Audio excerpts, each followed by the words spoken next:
श्री स्वामी समर्थ. नमस्कार, नाव निलेश टेके. सिस्टीममध्ये येऊन 4 वर्ष झाली. प्रोडक्टमुळेच सिस्टीममध्ये आलो होतो. पण सिस्टीममध्ये आल्यानंतर ज्या कारणामुळे बिझनेस म्हणून ही संधी घेतली हातामध्ये, तर त्याचं बॅकग्राऊंड सांगतो थोडंसं. शिक्षण 12वी, 10 वर्ष जॉब केला होता.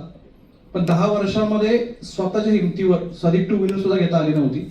2018 मध्ये माझ्या लहान भावाचं कॅन्सरमुळे निधन झालं. म्हणजे घरामध्ये हेल्थ जर एखाद्या व्यक्तीची बिघडली तर त्या व्यक्तीची बिघडत नाही, त्या कुटुंबाची बिघडते. आणि जर एखादा दुर्धर आजार जर एखाद्या कुटुंबातल्या व्यक्तीला एखादा झाला तर ते पूर्ण कुटुंब 10 वर्ष मागे जाऊ शकतो. हा अनुभव स्वतः घेतला मी आणि खूप वाईट दिवस काढले. अनुभव खूप खराब होते. जेव्हा सगळं चांगलं असतं तेव्हा सगळे आपले असतात. पण ज्यावेळेस तुमचे पैशाचे प्रॉब्लेम चालू होतात ना, ज्यांना तुम्ही मदत केली 10 वेळा, ते लोक सुद्धा तुम्हाला उभं करत नाहीत. आणि या दरम्यानच माझ्या आईचे गुडघेचे प्रॉब्लेम्स होते. त्यामुळे दीपा मॅडमनी मला प्रोडक्ट दिलं होतं माझ्या बहिणी थ्रू. तर त्या प्रोडक्टचा खूप सुंदर रिझल्ट आला. प्रोडक्ट चांगले हे एवढंच डोक्यात ठेवून लोकांना फक्त सजेस्ट करत होतो. कारण धुंदी ही होती की माझा बिझनेस लॉकडाऊन नंतर चालू होणार आहे, महिन्याला 1.25 लाख रुपये परत येणार आहे. पण 2 वर्ष लॉकडाऊनच्या काळामध्ये 2 वर्षामध्ये बिझनेस चालू झाला नाही.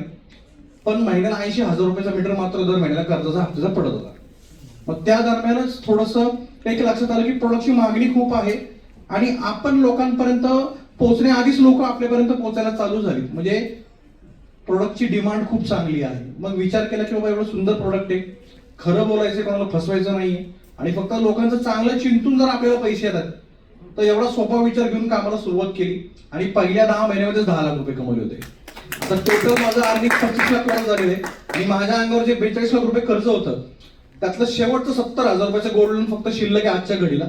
आणि ते फिटलं की मी माझी पहिली स्वतःची माझ्या कमाईची 4 व्हीलर घेणार आहे. थँक्यू.